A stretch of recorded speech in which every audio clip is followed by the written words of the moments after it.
you're saying buy cash flowing assets, right? That's your model. You want it to be cash flowing, but I'm willing to see the potential in a project this extreme value add, this new build that we're doing. Hello, and thank you for joining us today on the Gentle Art of Crushing It show, where we focus on learning and sharing with our listeners all there is to know about how to create success in our lives. This show stands on the shoulders of giants. Our mission is to empower and inspire our listeners to create the life of their dreams whilst having a blast in the process. Let's celebrate life together. Welcome to the show. All right, welcome to another episode of the Gentle Art of Crushing It. I'm your host for today, Sean Graham, and with me today I have a good friend of mine, Dr. Jordan Kapper. Jordan, welcome to the show, man. How you doing? I'm doing good, Sean. You are a good friend of mine. I know, it's awesome to be on your podcast, man. We were friends since we were little kids, and still in contact, still working together, and now doing your exciting podcast. I guess we're going to learn how to crush it. Is that the plan? Yeah, man. That's the idea. We bring different guests on here. We have different hosts, and we just talk about different sectors of real estate and how to be successful. You can kind of be successful in whatever asset class you choose. There's money to be made in all of them. So obviously you and I have self-storage in common. That's what we'll talk about. But before we get there, let's kind of go through your story a little bit, right? So Jordan is an ER doctor in Pennsylvania, and you have gone the high income earning W-2 route, and slowly you've transitioned into being an entrepreneur, right? And so you've worked your butt off to get to where you are at. And I just want to kind of tell the listeners more about you and how that transition had happened. So let's kind of go back and start with the medical school stuff.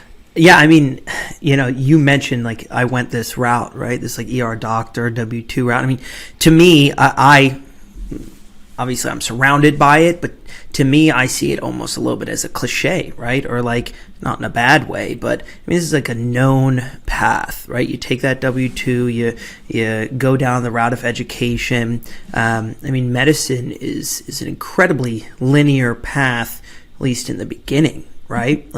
You're starting off with starting off with high school, then you got to pick your college. You're still kind of open there. But once you decide on med school, I mean, effectively you're locked in. There'll be some folks that'll deviate to a degree, but in general, you're doing your 4 years of med school, and then after that, you're picking your specialty, right? So you do your med school training, and then whether you want to do ER, internal medicine, surgery, whatever, that's another 3 to 5 years. So again, very linear, and what you learn during that time is, well, surprise, in med school you learn about medicine, and in residency, you learn about medicine in a more applied way.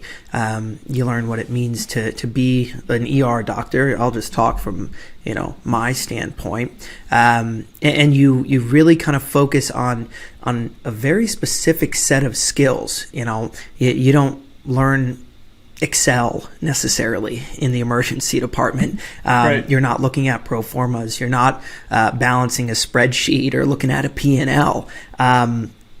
You just don't do it. And, you do learn some things that I think apply a ton to self-storage specifically. In the emergency department, you learn customer support, you learn how to interact with customers, and you learn tons of problem solving. So I took that kind of standard route, medicine, which I'd assume a lot of the folks listening to this podcast, ER doctors or just doctors in general, I'm sure other jobs are interested in real estate, but within the physician community, I mean, I got docs messaging me, every couple weeks, hey, I'm doing this new side gig, or there's a whole community of physicians that are involved in, other business ventures. I kind of took that, I guess you could say, almost cliche route is what I would say. I graduated med school, went to residency up here, learned how to be a ER doctor.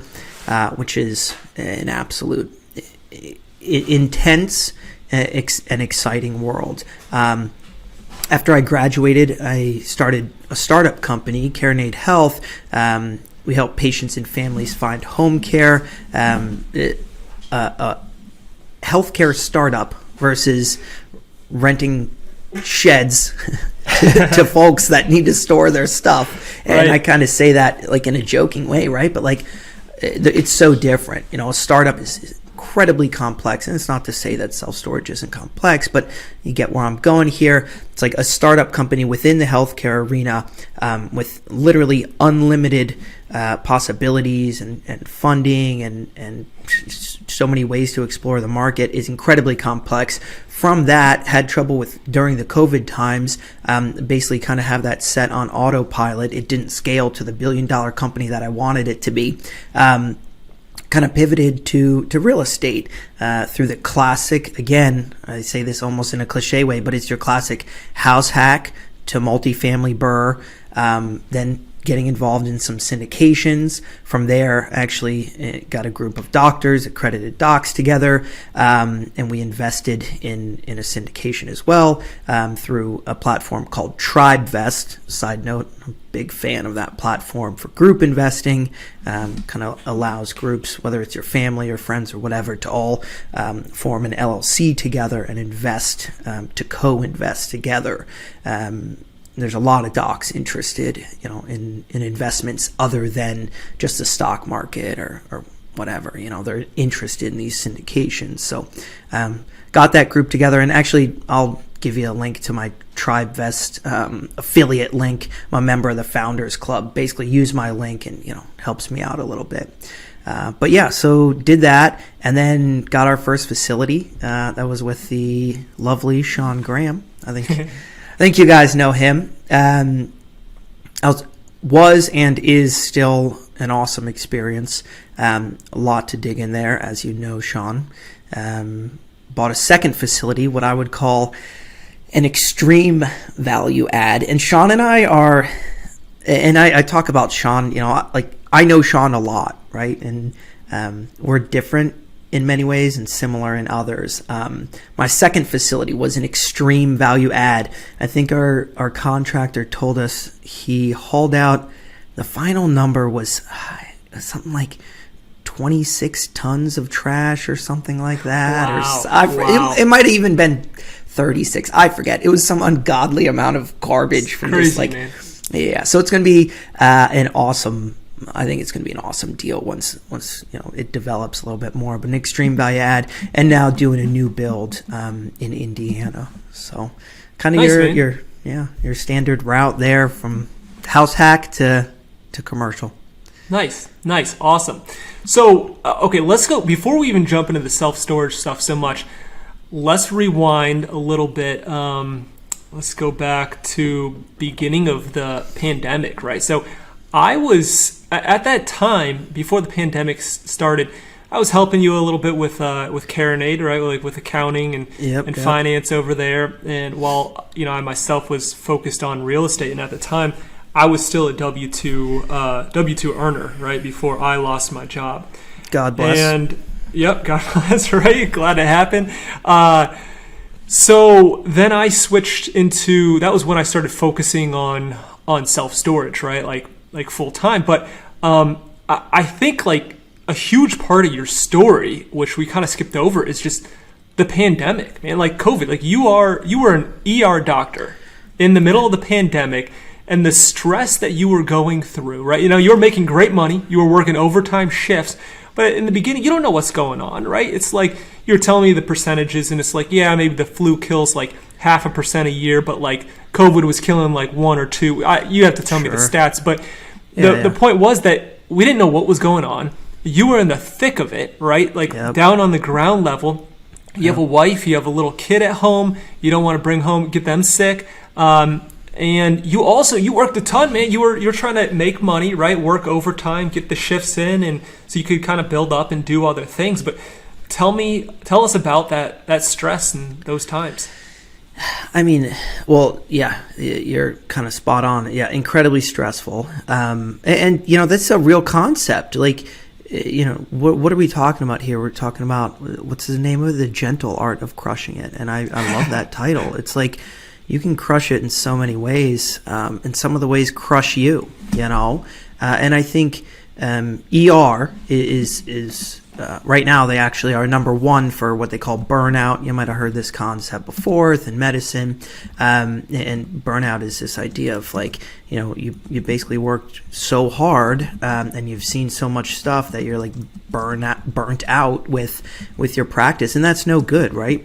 You got to have that passion. I mean, working as an ER doc, some of these like seasoned docs, they've seen so much. You could see it being like, oh, just another day in the office. But I mean, I look back on even just a regular shift, and the things we do in the emergency department they're insane. I mean, they really, it's amazing. And this isn't to just like, toot my own horn or whatever, but like, you're like, oh my God, like I from a person with a stuffy nose to a massive heart attack to a stroke to somebody that's going to die within like minutes if you don't put them on a breathing machine. I mean, it's really quite amazing what we do. But that can get to you. There's also it puts it into perspective too, right? Because like, I'm getting stressed out about self-storage, right? I'll get stressed out about property management. But it's not life or death, like I'm home, my wife is happy, and healthy, my son is happy and healthy, right? But like your job there literally is life or death. There's no two ways about it. And that's what being an ER doc is. So, I mean, so much respect to you, but it's crazy when you think about it. It really puts everything else like real estate into perspective. It's like, hey, this is easy. This is not complicated.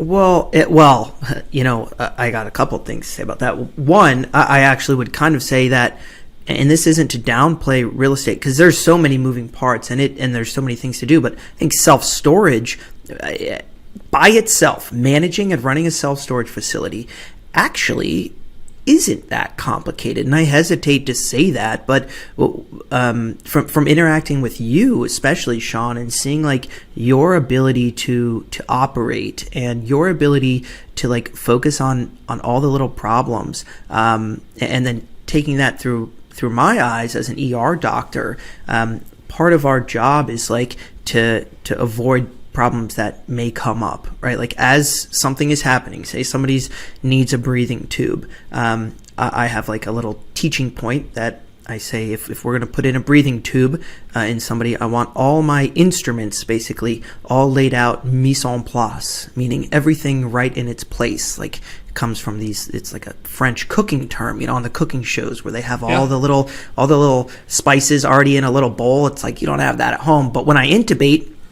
I want everything mise en place so that I have everything ready so that nothing can go wrong. So, I look at self-storage through this lens of like taking all the little problems, whether it be,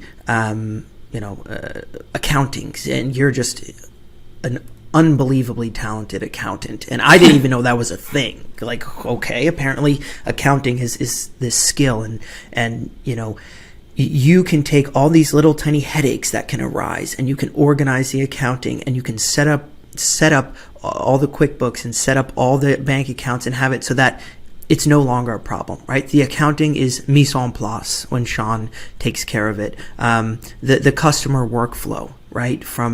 I remember when we first got our facility, I called, and this gets to how I troubleshoot in the ER and how I'll teach residents. It's like, I want you to see what is going to happen to this patient next. Like, okay, this guy 3 steps ahead. I want you to think 3 steps ahead on what problem we're going to run into in this guy who maybe has AFib and his heart rate is 160 and we don't know what caused it. I don't want you to just slow his heart rate down just yet. I want you to think about what might be causing his heart rate to be fast. And it's like, you take this thinking multiple steps ahead and you apply it to self-storage. I remember our first call center. Remember that? And I called and I understood the whole customer flow. I went through that customer journey myself and we found multiple tiny little issues, but those issues were causing a significant reduction in our conversions, right? Like folks were calling and then dropping off, and our conversions, boom, popped up a ton after we fixed those little problems. So anyways, to get back to like merging these two worlds, right? Emergency medicine, this like kind of insane lifestyle of being an ER doctor and doing these crazy things, and then this problem solving kind of mindset that I'm in that job, and then taking that to self-storage. It's like, I think you can perfect self-storage to some degree, right? It's not a massive, you're not running a hospital, right? How many moving parts does a hospital have? I don't know. Unlimited. I mean, an insane amount, right? The amount of workers in a standard, much less a hospital network, right? There's, how many roles are there? Like, thousands? I don't know. And each role has so much subtlety to it. Well, self-storage, yeah, it's not a cakewalk, but like, how many moving parts does one facility have? 25, 30? You can make policies, procedures for each one. You can perfect every single little nuance of all those procedures, and you can have a facility that runs like clockwork. And so it's like, that's kind of what excites me about self-storage, is like getting these things running. Well, that's what I love about working with more analytical people like you, right? Like, as a doctor, you are like, everything you do is systematized. There's policies and procedures, right? Like standard operating procedures for everything. And why not go take that same practice and just apply it to your business, right? Everything is just about, to me at least, it's about, okay, can we automate this or delegate it, right? And can we systematize it just to reduce stress, right? Like, it's not like everything.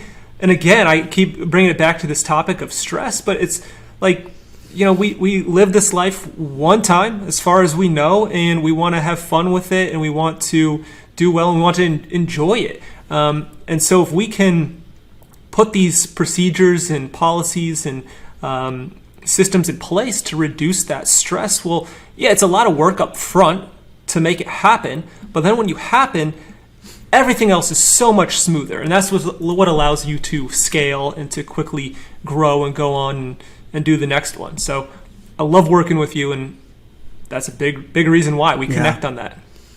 Yeah, I appreciate that. Yeah, it's funny. Like, you say policies, procedures. I mean, 5 years ago, I would have said I hate those words. Yeah. And I think a lot of folks would understand where that kind of comes from, and it's not like I have a background of working in big corporations, but you understand how bureaucracy, this concept of bureaucracy, can be very detrimental, and you see that in healthcare for sure, where policies and procedures become a self-sustaining like entity on their own, and they actually inhibit, or like they just pollute the entire operations of a company or whatever. I mean, think about government too, right? Very similar type thing. It's government grows bigger and bigger, and you have like so much bureaucracy there. Self-storage, on the other hand, to like hammer down that point, it's like, I think you can really, it's so small of a business, not necessarily by like revenue or size, but you get what I'm saying. Like, there's so few moving parts compared to a government or a hospital that you really can make amazing policies and procedures. Well, it's leverage too, right? Like, as we have gone on, we have found so many ways to outsource and to leverage work, whether that's team members, whether it's virtual assistants, whether it's just companies that do certain stuff for you. Right? It just makes it way easier. And when I say policies and procedures and everything, some people might think like, oh, well, that's so complicated to put together. I just, those come with time, right? You kind of like, you learn the business, and then you just, a lot of times I do something, I record myself doing it, and I pass it on, and I say, hey, watch this. If you have any trouble, let me know with the questions, and they can go back, repeat, watch it again and again and again until that person has the task down and they no longer need to ask me anything, right? But it also allows us to train people and to go on and for them to train people, and it's passed on continuously, and that kind of allows us to grow. So Yeah. Anyways, let's transition here. So we entered right into Farwell Storage together, and this was. I had Matt on the show before, and we talked a bit about this facility as well. Matt, Jordan, and I. Awesome guy as well. Yep, we're all partners on this deal. And Jordan, you brought us together, so we're all from the same area originally when we were young. But I didn't know Matt, but I know Matt very well now. But I told the listeners on the last podcast that I searched for a year and a half to find my first facility. It wasn't an easy gig, right? And I also had the stress of, I was fired from my job, and I was looking for that first facility. I was looking for that first opportunity. I didn't have a big nest egg of money set aside to go buy something either. So we put together a game plan, and it was to go find something that we could do and we could, work on together. And we decided to go and use SBA money, and SBA allows you to it's a high leverage loan, meaning they'll finance. I think that we got up to 90% financing on this project, and so it also allows you to include, it's the purchase of the facility, working capital. So we added like a few months of working capital. So if we had any issues, we had cash flow, we had reserves. So we weren't like any negative cash flow in the startup phase wasn't a problem for us in the turnover phase. And it also allows us to, after a certain amount of time, I think a year, we can expand and grow more. So we bought a storage facility that really it was pretty stable. There was a little bit of value add, which we've done. We've increased rents probably 20% on it since we purchased it. But the real big value is expanding, which we'll go into next. But I guess entering into that, like, what were your thoughts on just getting into Farwell, right? Because in the beginning, even though it was a small facility, like we're talking 12,000 square feet, this first facility, it was intimidating. I didn't live next to the facility. It's 2.5 hours away. You're living in a different state. And Matt was living on the other side of the country. And so you guys really took a leap of faith too with me, because we played different roles, right? But we've made this thing happen. I mean, that first deal, I think we were talking about this episode ahead of time. You were telling me some things that we could talk about, and the one was like, tell me one like success that you had, like your favorite success. And like, this is what I was going to talk about. Doing this deal with you guys, and like, there's so many things to go into. Like, one, just like from the pure taking a step back of like your whole life, and maybe like this self-storage podcast is gonna get like really like cerebral and like emotional or something like that, but like, dude, I love doing this with you guys. This is super friggin' fun, man. It's like Matt, one of my best buddies, you, a longtime childhood friend, we're all like in different parts of the country, and now we're gonna like do this self-storage thing together. And I mean, of course, I remember me and you talking about like roles, and establishing roles is always a very important thing in business, of course, to one, establish them so there's not like confusion there, but also to like to delegate work, things like that. And I remember like, what am I good at? How can I contribute? I'm very passionate about SEO and operations, things like that. You, the best accountant I ever met, and then I don't know, man. But like, the other thing is, what's one skill that I definitely know I have is like bring people together, and to see, for sure, to see the skills, right? Like, to see the skills that you have. Like, I'm not just saying, oh, Sean's a great accountant, to just like say that because I'm, just like super like high emotional IQ guy that like is like throwing compliments at you. Like, no, dude, I see you as almost the Ronco grill, right? Remember that thing? Set it and forget it. Like, you're the set it and forget it of accounting. Like, if you're delegated an accounting task, like, it's literally out of my mind. I don't even, you know. Well, it's a simple, like, self-storage is a simple business model, right? Like, you only have so many moving pieces, right? We're not selling inventory. There's no raw materials. There's no it's just simple. We're not making any like crazy product or food or outsourcing labor. We're just renting sheds. That's what we're doing. So it's not complicated. I came up with that, renting sheds. Renting sheds, exactly. I love that.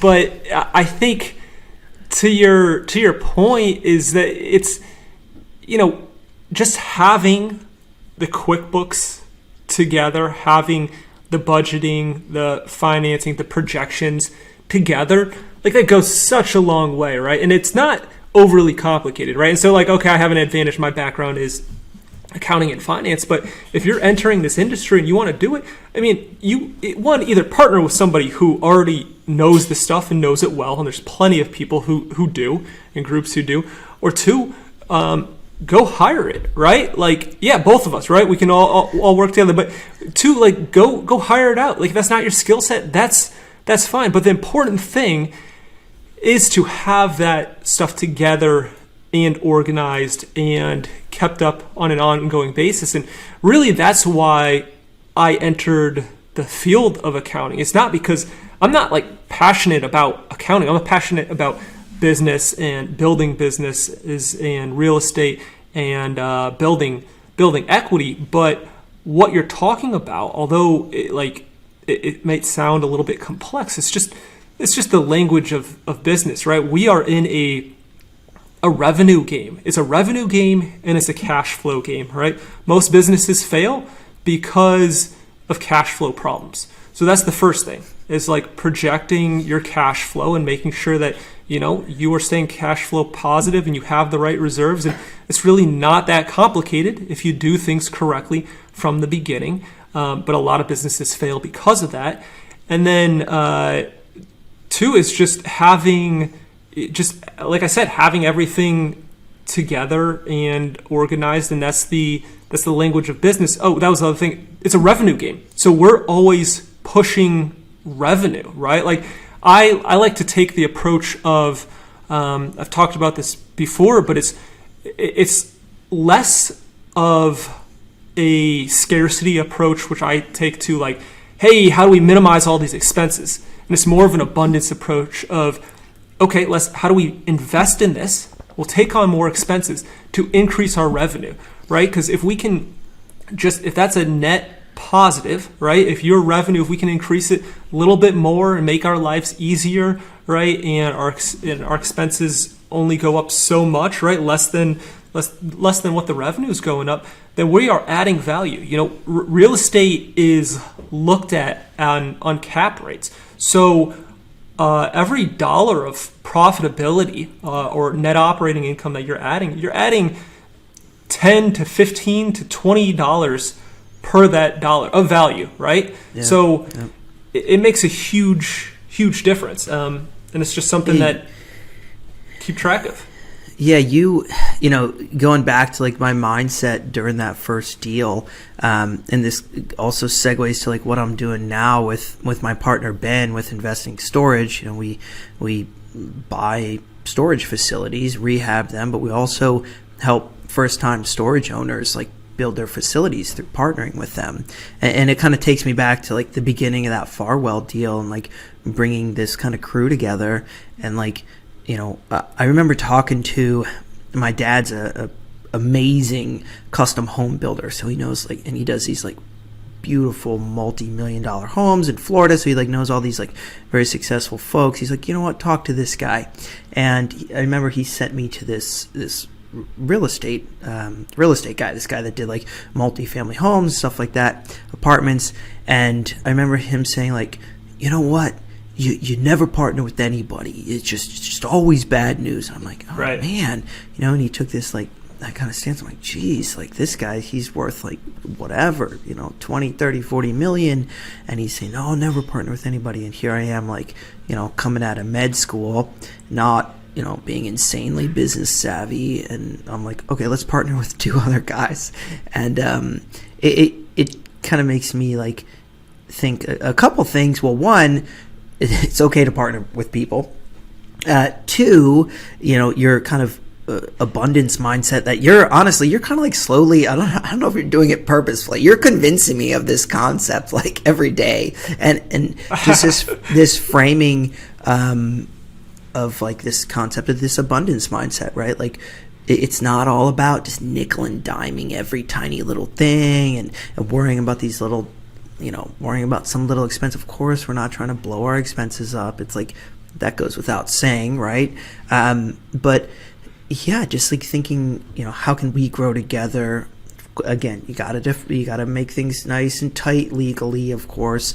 But like, yeah, let's go into a business model together with Matt and Sean and I. That's very straightforward. We all know our roles. We all have the same goals. Why would any of us do something ridiculous and blow this deal up?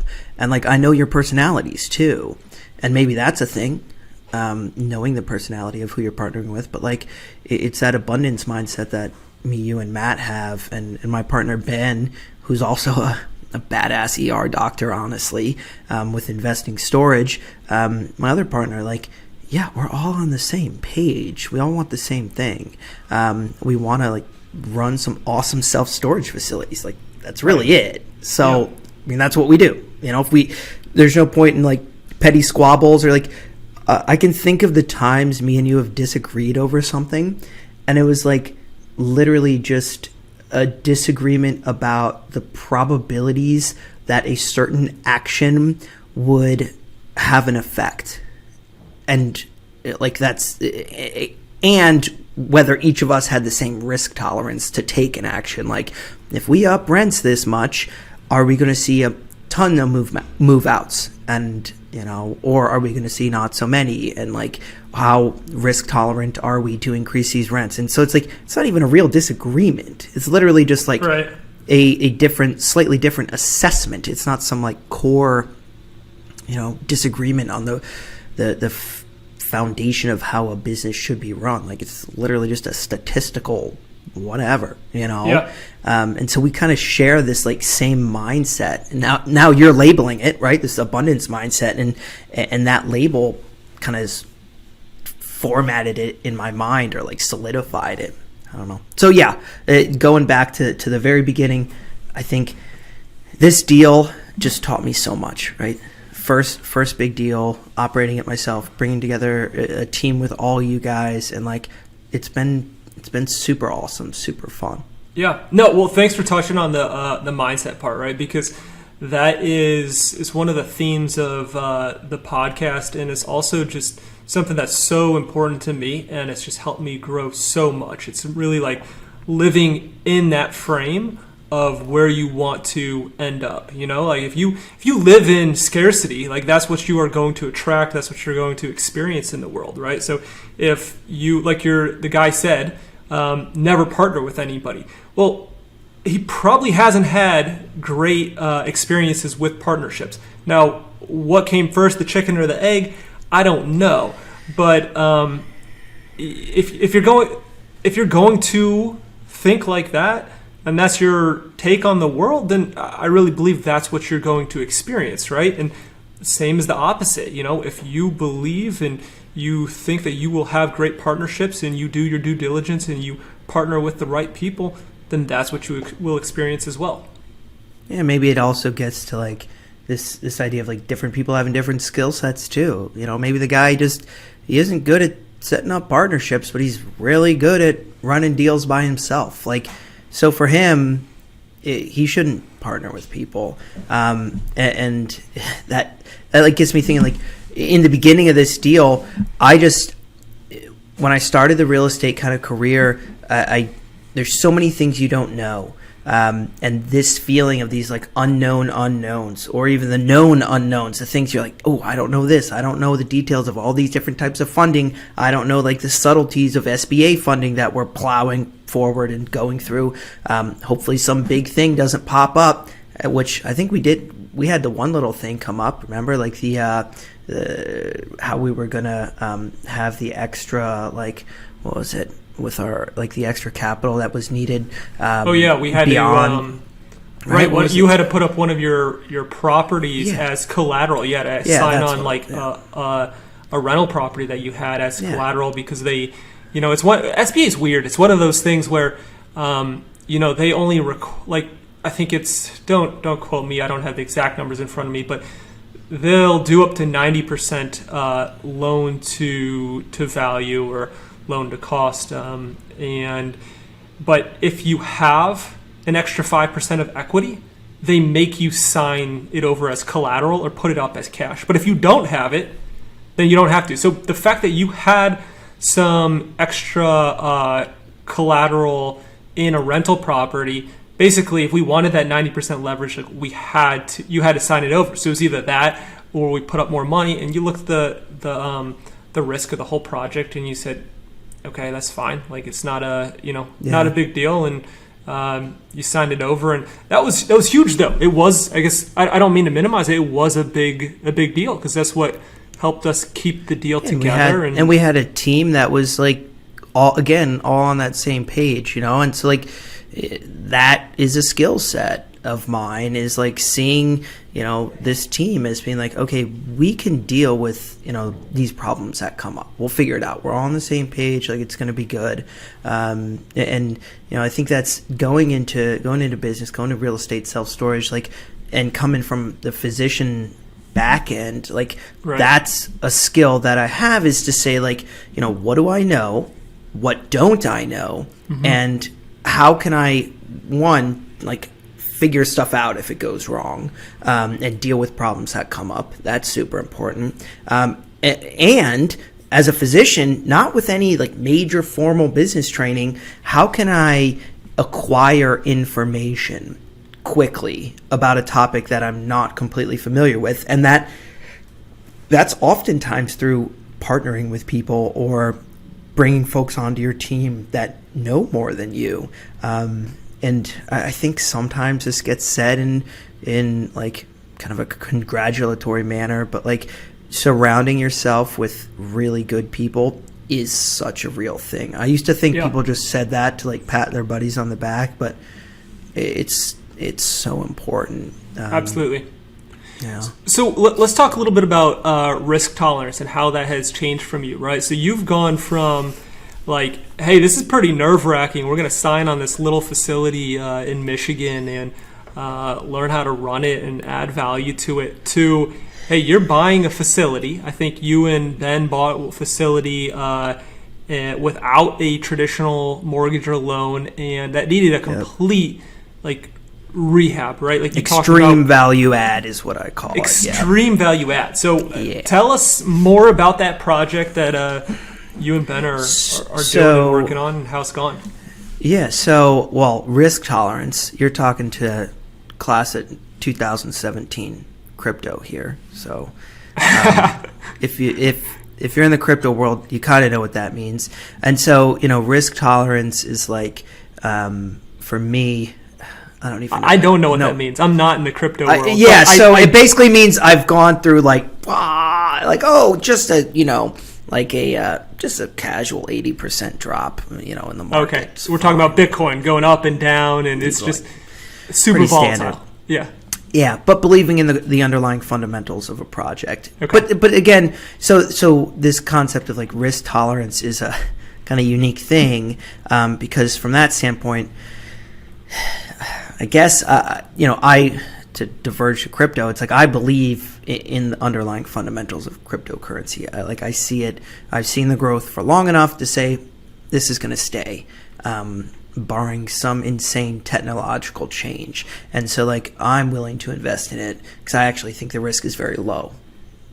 So what is risk tolerance? I don't know exactly, but like from the self-storage standpoint, you're saying buy cash flowing assets, right? That's your model. You want it to be cash flowing, but I'm willing to see the potential in a project, this extreme value add, this new build that we're doing, to see that kind of potential in a project, to have confidence in what we're doing, that we can get this thing up and running and really kind of have it take off. And so the facility in Arkansas, so it's this old kind of dilapidated facility that was not really occupied by anything other than garbage. And so Ben and I bought it. Ben went out there, looked at the facility, got a feel, brought a contractor out there, gathered as much info as we could. So it's like in this due diligence phase, we tried to take away as much risk as we could. Obviously, you do the demand studies,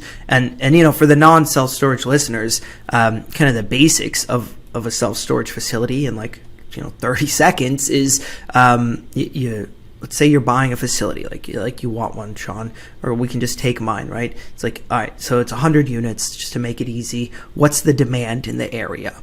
Right. Are all the other facilities in the area completely 100% occupied, and there's no spots available at all? And they even say, oh, we got this wait list that's super long. So you manually call all these facilities. It's like, okay, there's some demand there, and then you can run these specific numbers on demand, and then you look into the actual building itself. Is there major construction issues that are going to go on? Is there any chance there's is it in a flood zone? Is it in a super high crime rate area? Whatever. All these little things. You're like, okay, I think I have a good feel for this facility. I have a good feel, and I have the numbers to back it up. You have the data. It's a game of supply and demand. Is the demand, does it outweigh, or is it at least equal to the supply that's there? And that's a huge decision making. Yep. And so, for Ben and I, we looked at this facility and we liked what we saw.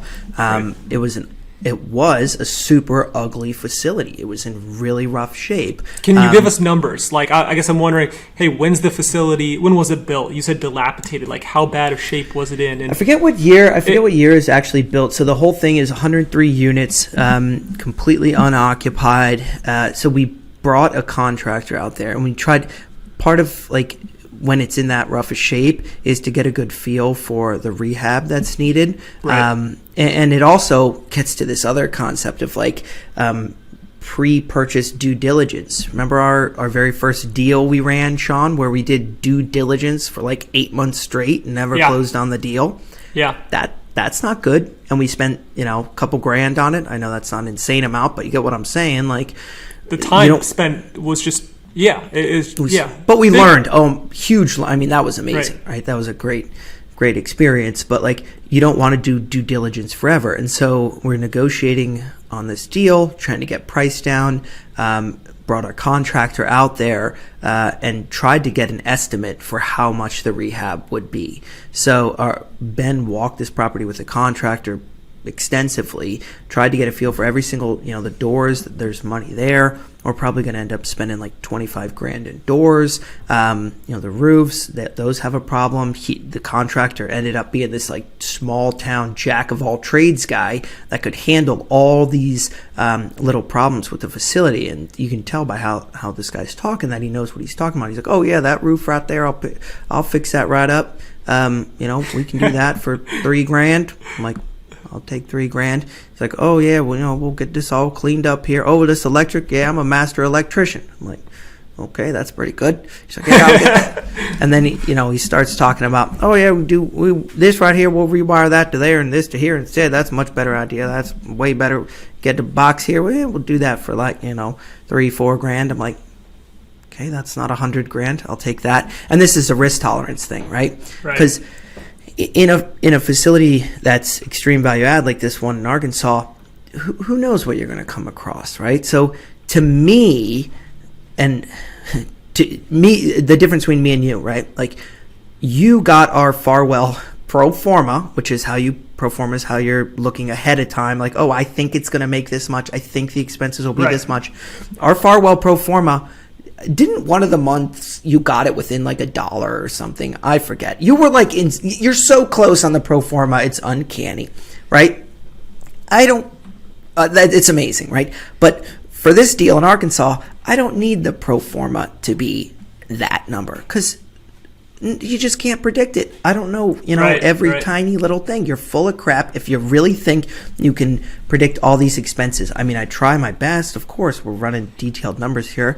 We're not just willy-nilly doing it. But at some point, the ER doc takes over and you say, you know what, let's just do it. This isn't going to cost more than 50K in rehab unless the thing explodes, you know? So going into this, right? It wasn't a bankable asset, right? Not a bankable business. It wasn't cash flowing. It wasn't really making any revenue.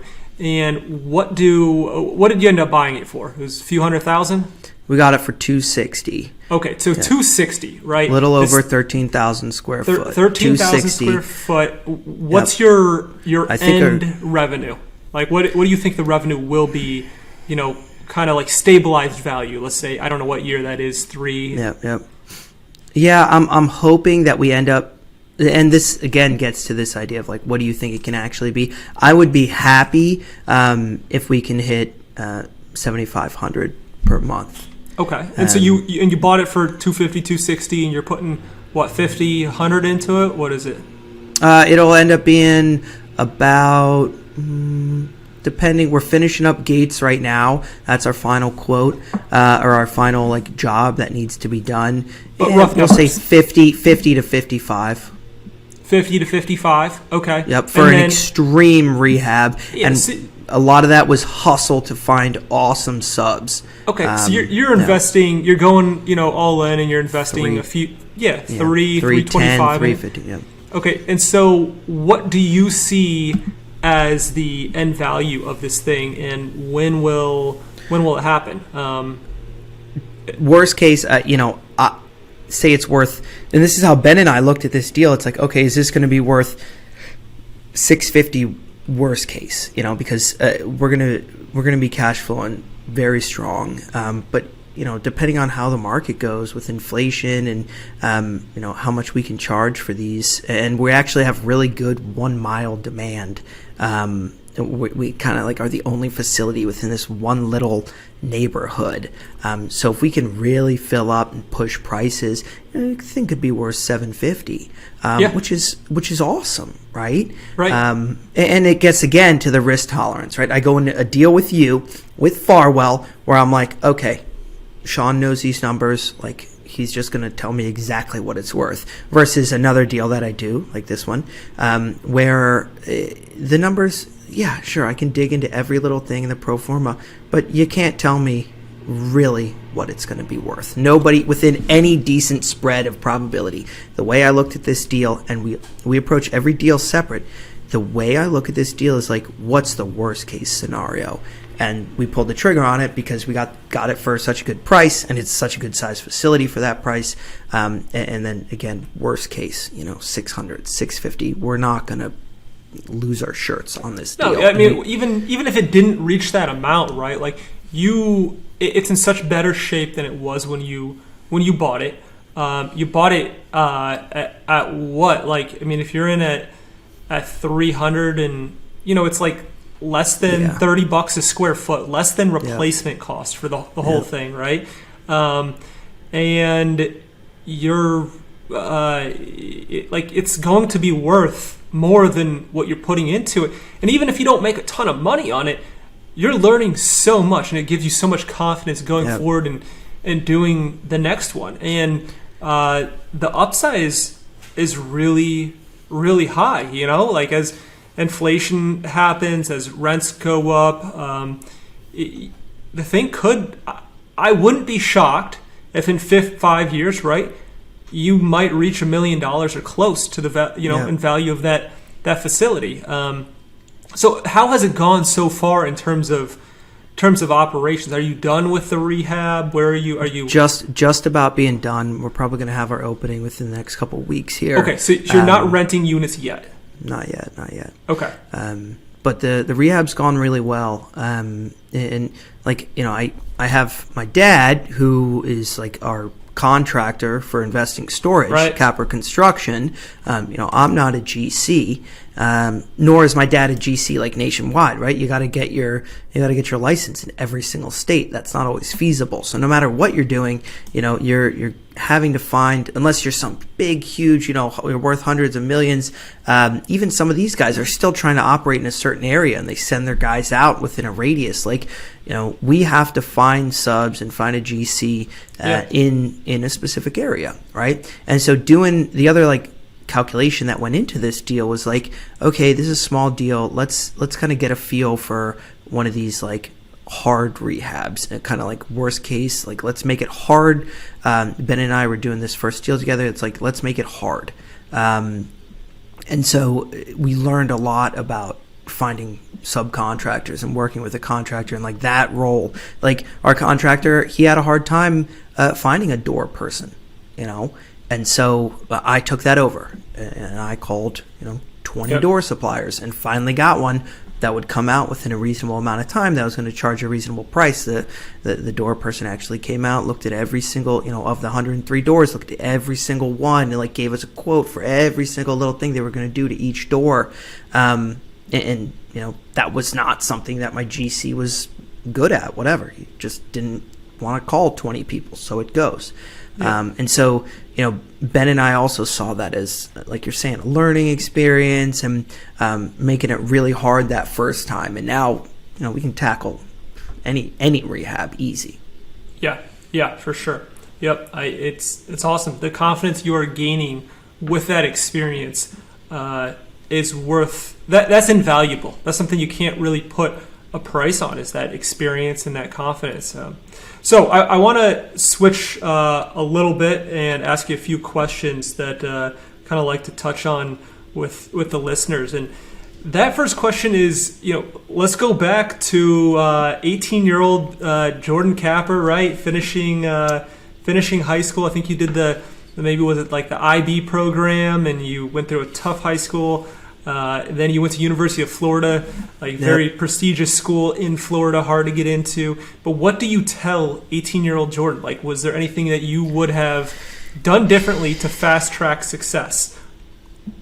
Dude, that's such a tough question, right? Because it like touches on other than it's like buy Bitcoin, Right. But that's speculation. That's just right.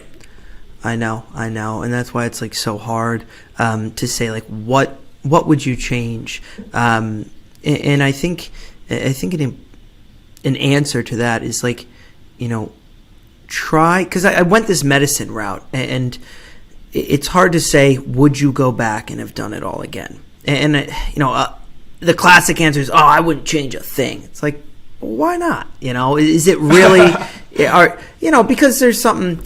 I'm just so happy with my life. Everything's perfect. Like, I would never change a thing. Like, whatever. Like, okay, I get that mindset a little bit, but, maybe I would change a couple things. And I think what I would do is, tell myself to explore these alternative, like, skill sets, right? Again, medicine is incredibly linear.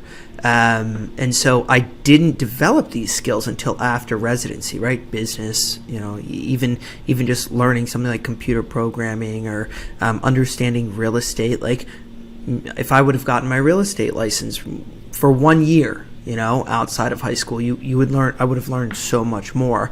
Obviously, I lean very heavily towards real estate, but I'm surrounded by people that have done other businesses, docs that have started, like Ben, my partner. He has a very successful ER staffing company, a locums company. Matt, our other podcast guy, he's built and sold video game companies, like full companies. And it's like, I think I would have told myself, look, learn another skill, because I had the bandwidth and I had, I think, the intelligence to learn something else, just to kind of see, because at 18, I didn't come from a family who, had a huge business mindset that could explain to me all these things. My dad runs an awesome custom home company, but I wasn't learning pro forma and accounting and sourcing deals and financing deals. I wasn't learning these things, and as I get older, I see how important it is to see the world a little bit through this lens, through a business lens. It kind of changes how you view everything. I don't know. I look at everything now a little through a different lens, I think. So overall, you're saying though you would have educated yourself a little bit more in some some subjects that you just weren't focused on, which is, you are, to do what you did, I could never have gone down the med school route. I tried that a little bit in college, and it was like quickly like, nope, I'm one of those kids weeded out. I'm not going to be in the classroom full of 500 people in biology. I'm not going to be the one getting an A in that class. And you were, man, and that's not easy. That's not easy to do. So, like, to go ahead and take on another skill set while you're doing those things. That's tough too. I think it's like also, I mean, I just see the world in such a different way since I learned more about business. I mean, and honestly, understanding business and through the lens of real estate, obviously, and starting a startup company, like understanding business is understanding how a significant portion of the world works. Right. Understanding like digital marketing is understanding how a significant portion of the world works. Like right. And so, maybe my answer to your question is kind of like learn more about the world. But I didn't really know how to learn more about the world. I didn't understand all that was out there. And so I learned a ton about a very specific part of the world.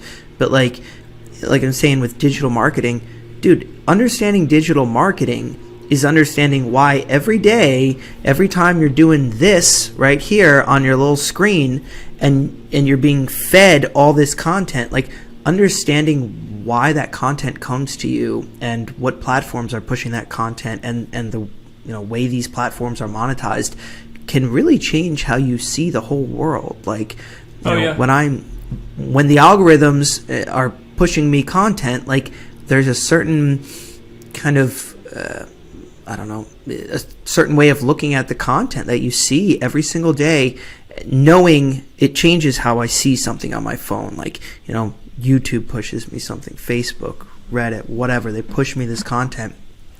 Google pushes me stuff, right? How we look at our search results. And like knowing this business side of the world, how it operates, like I look at stuff through that lens, and it definitely changes.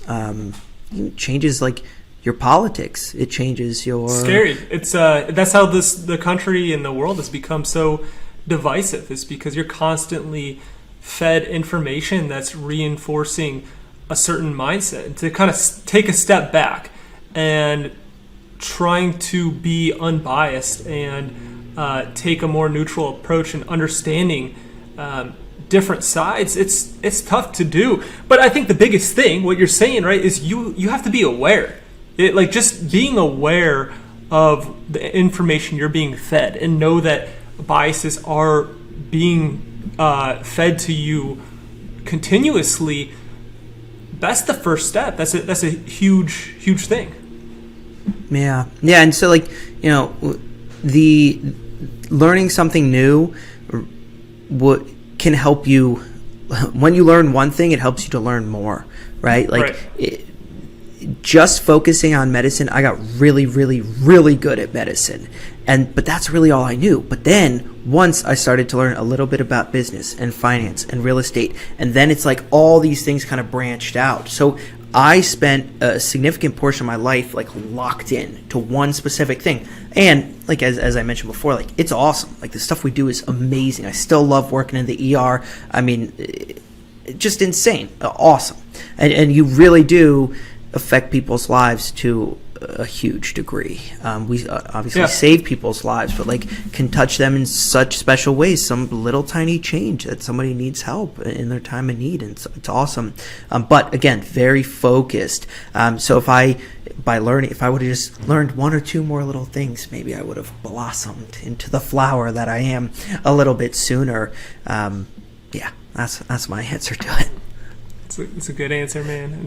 It's a long one, but yeah, it's keeping an open. It's always a long answer. just continuing to learn. That's what it is, and I think it's a good thing for everybody to be open to it. And it's not something that ends now that you're in business. It'll just go on forever, and something that you'll teach Jordan Jr. over there, your son, and it's just a good habit to have. So.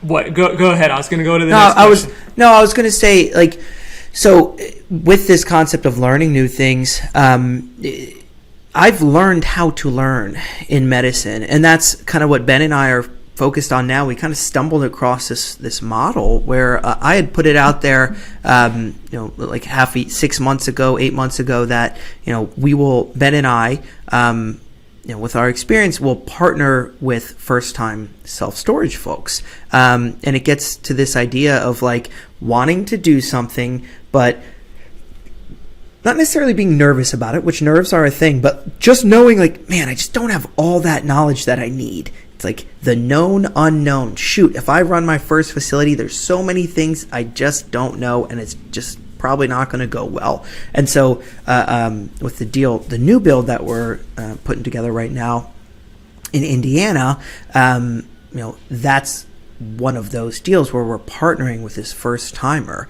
this guy who had already done a significant amount of development on a property. And so interestingly enough, I just kind of put that out there, and I found that, hey, there's actually a significant group of people, of possible investors or developers that have land, and they're like, man, I've always wanted to build a storage facility, but I'm worried about it. I don't know how to take that first step. And so that's something that Ben and I are kind of like leaning a little bit more into, because we're seeing so many of these like interesting deals out there. Not really something I had thought of within the deal flow pipeline until I just said, why not? Let's try it. So yeah, it kind of gets to this like concept again of how do you take that first step when you don't know something. Partner. That's where, yeah. Partner, leverage experience with other people. That's how you grow. You don't have to have every skill in the world. There's other people who do and are willing to enter into projects with you. So you don't have to do everything yourself, and that's how we've both grown together and on our own as well. So, do you have any? You mentioned. I would like to touch on any tech recommendations, like anything fun, anything that makes your life easier, and then a book recommendation that you might have. And I know with the tech, you did mention in the beginning the tribevest.com, and that is something that I think is pretty cool, and we will add to the show notes. Yeah, definitely add that. I'd look into TribeVest. You can form a group of investors and invest in whatever you want. You want to put a group together of all your family and just invest in stocks, sure. You want to put a group of your family together, or friends and family, and you want to invest in self-storage with Sean Graham and Maven Equities, go ahead, do it. Super cool little platform. Other two recommendations, this is like my little secret here. You can offer, for self-storage owners, you can offer Noonlight, which is an app that it's like a personal safety app. You can offer this for free. They also have a paid tier. You can offer Noonlight for free to your customers. I actually was talking to my wife about how to improve our facility, and she said, well, hey, I worry about safety a lot. And I'm like, oh my gosh, hashtag male privilege. I didn't think about that too much. Right. And she's like, yeah, that's a big deal. Like, okay. So I started looking into it. Came across this platform, Noonlight, which allows you to install an app on your phone, and your customers can install that for free, and they can hit like an SOS button and get connected with their Noonlight's help center, and they have a lot of different resources, 911 if needed, or just their help center. And then finally, my last one. This one goes out to a special friend of mine that isn't too tech inclined. A little something called G Suite or Google Drive. I'll recommend Google Drive to, you know who you are, my friend. Just learn how to do it. That's funny. Yeah, I love Google Drive. That's a real thing. For everything. Or just getting a little more tech savvy can help you in a lot of different things, just organizing stuff. It's kind of a joke, but it's also whether serious. It's Dropbox or Google Drive or another platform, Box.com. It's just having your documents and just systems, like everything is either have it in folders on your own, or you have it in shared drives with your team members that everybody can access. I'll throw out one that you introduced me to, and that was LastPass.com.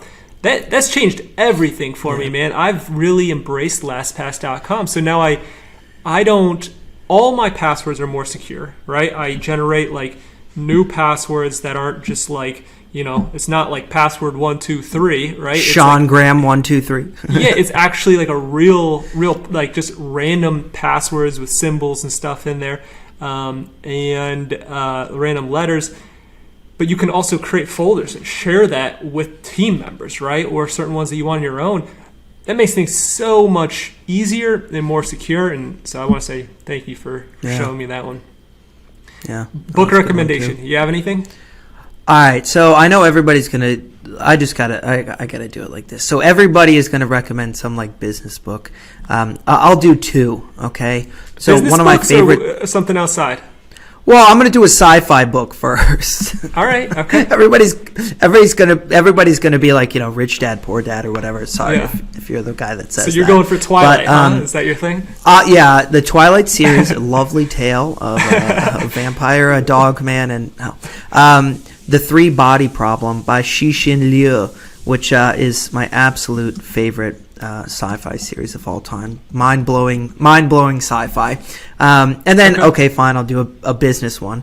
There's a book called The Business Secrets of the Trappist Monks, which basically, well, you can read it, but the kind of underlying concept or overlying concept, whatever, is like providing really high-quality services, and how providing an awesome product can be like the most important thing in business. And you don't always have to you can still do the right thing in business, I guess is what I'm getting at. Like, you can provide an awesome product, you can pay your people well, you can partner with people and do the honorable good thing as a partner, and everybody can benefit in a business deal. I don't know. That book really kind of changed my overall abundance, man. Abundance. Dude, it's like, why not do the right thing? It helps everybody, and deliver an awesome product.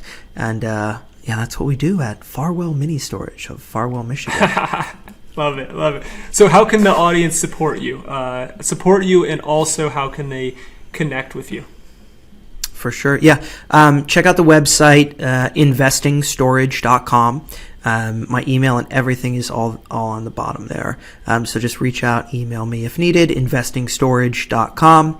And then audience can help me. Look, if you're a couple things. One, if you're an accredited investor and you just, want some advice, like, reach out and we can chat. There's a lot of different syndications out there, and there's a lot of things that you can do. And if you just want to chat, for sure, reach out. If you're a first-time potential self-storage developer, and you have a property that in mind, or you own property and you're looking to build, give us a call. Give Ben and I a call or send us an email, investingstorage.com, and we can just offer free advice on what to do to move forward. Or if you want to partner with us in some way, we can figure that out. So feel free to reach out anytime. And if you have any sicknesses or health issues, just give Jordan a call. If you don't feel like going to the ER, right? That's what I do when I need something. Personal physician services. Exactly. Yeah. All right, man. Well, it's been great having you on here. I'm sure we're going to have you on here again. I'd love to do that. Get some repeat episodes and talk about different subjects. You and I could talk forever. It could go on and on. So hopefully we added some value though to the listeners, and they learned a little bit about self-storage today and business and life in general. So thanks for having us on here, and to the next episode, I will talk to you guys later. Have a good one. Thanks, Sean. Well, there you have it, ladies and gentlemen. Another episode of The Gentle Art of Crushing It. It was an amazing episode. We know we sure learned a lot, and we hope you did as well. We want to take a second and thank you so much for viewing or listening to this episode. And please just know that we only ask for one favor, and that is to make this life magnificent. Thank you, and have a wonderful day.